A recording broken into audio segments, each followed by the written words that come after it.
Okay, so we were talking about your time in Sophia, and in 1936 it sounds like there was some decision made to come to the United States. What do you recall about the circumstances around that? I don't recall exactly how, but through a contact at the American school in Sophia, specifically I don't remember his first name, but his last name was Hall, uh, who was associated with the schools in that whole area. There was a similar school to the American school in Beirut, Lebanon, and there was one in Turkey, as I remember. And these schools were all run by the same. It was, I think, a religious organization in the United States. And through that, he received an offer to come and teach German at the Brown? Wheaton Oh, College Wheaton. Right. in Norton, Massachusetts. Mm-hmm. Then there's another Wheaton College, I believe it's in Illinois. Right. And he taught there for 1 year, and in 1937 he was offered a position at Cornell University to teach German. So did you and your family follow him to Wheaton? We left for the United States. My sister and I left for the United States in 1937.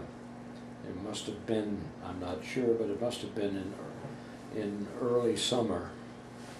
And how did you get from Bulgaria to Massachusetts? We traveled from Bulgaria to Trieste, Italy, which is at the northern part of the Adriatic Sea.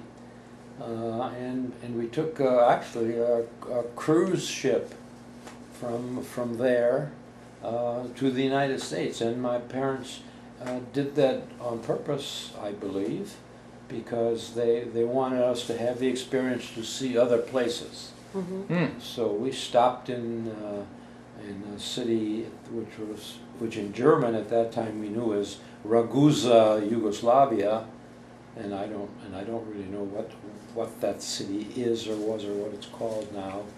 We stopped in Palermo. We stopped in Genoa.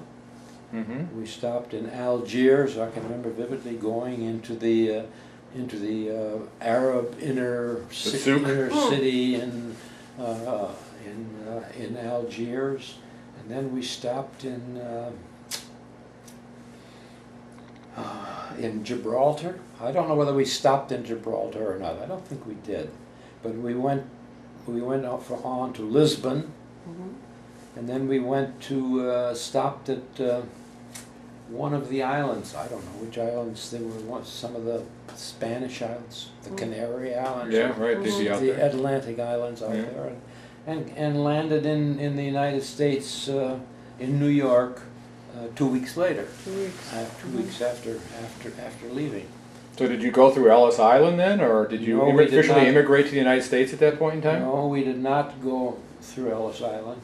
My father and the people that invited us to come had it all arranged that we didn't have to go to Ellis Island.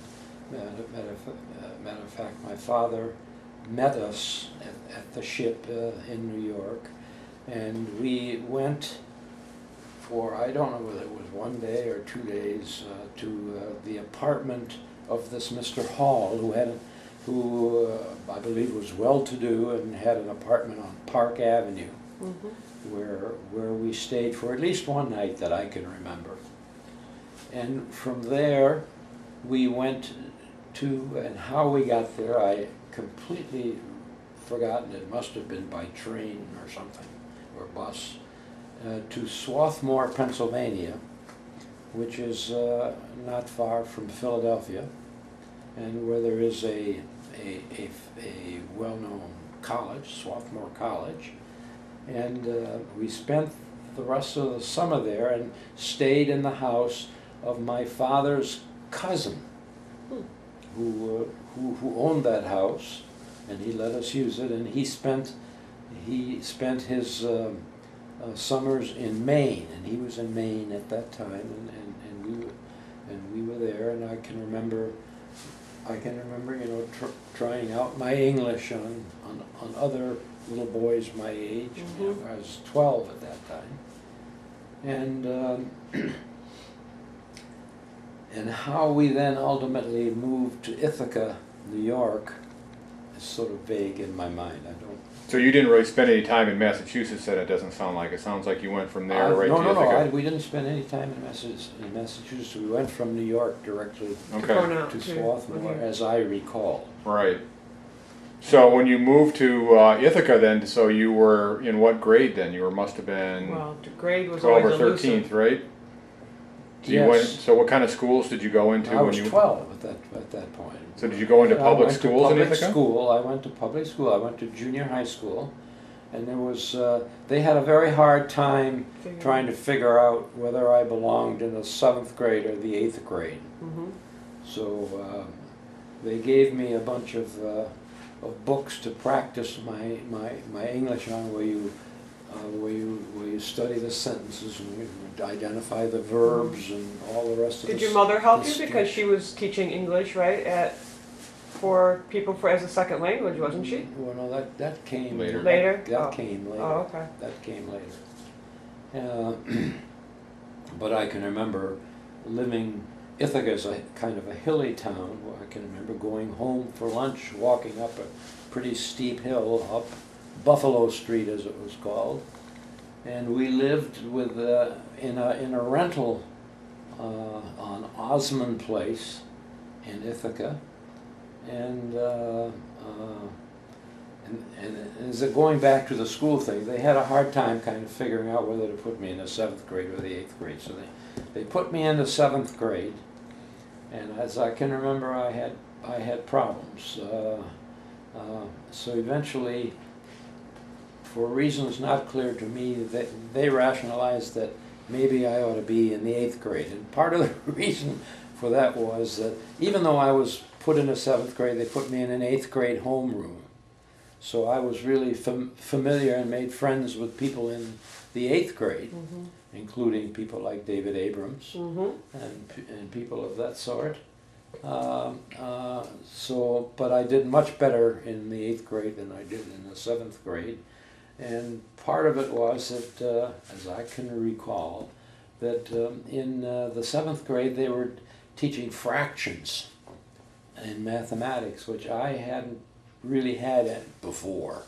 And it was pretty new to me, and I didn't do well in it. But in the 8th grade they did decimals. So, but I did much better in that, and from there on I did very, very well in school. I was always on the honor roll and that kind of stuff. So. And so you matriculated right into high school then, whatever that was, in 9th or 10th grade? Yes, that was in the 10th grade. And that was Ithaca High School, or? That was Ithaca High School, which is now located in a different place than it was at that time. So, And so what year did you graduate from high school? I graduated from high school in 1942. Okay. And your father would have been deep into his career at Cornell by that point in time, right? Cornell at that time. And what was your mother doing? Just raising, not just, but My raising? mother was being A a mother. mother, Mhm. being a housewife, and we listened to the radio a lot at home together as a family.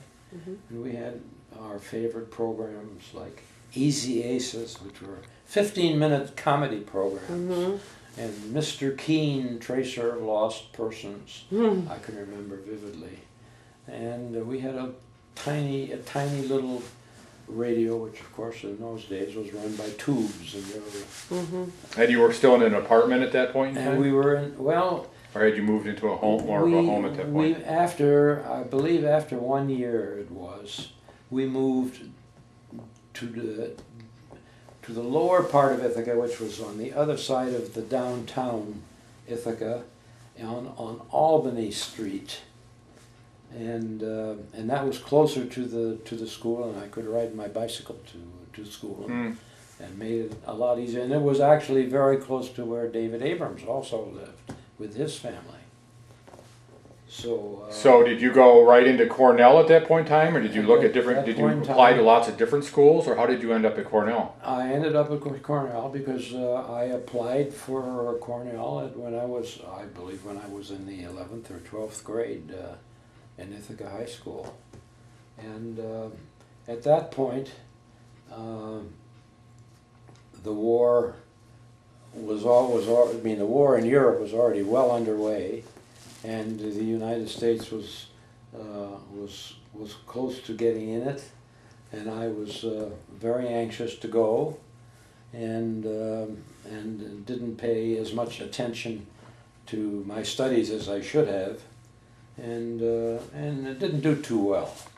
But I did all right. I mean, I went through one term at Cornell in the electrical engineering school, and after that, as the second term began, why I was at that time you couldn't volunteer to go into the service. You could only wait to be drafted. So I went down to the draft board and said that I was volunteering to be drafted, and I was drafted. And which was, of course, of great concern and great source of unhappiness to my mother and father. My father has always said that he knew that war was coming, and he was certainly right in the sense that if we had still been in Germany, I would have been in the German army and probably not gotten past the Russian war. So, but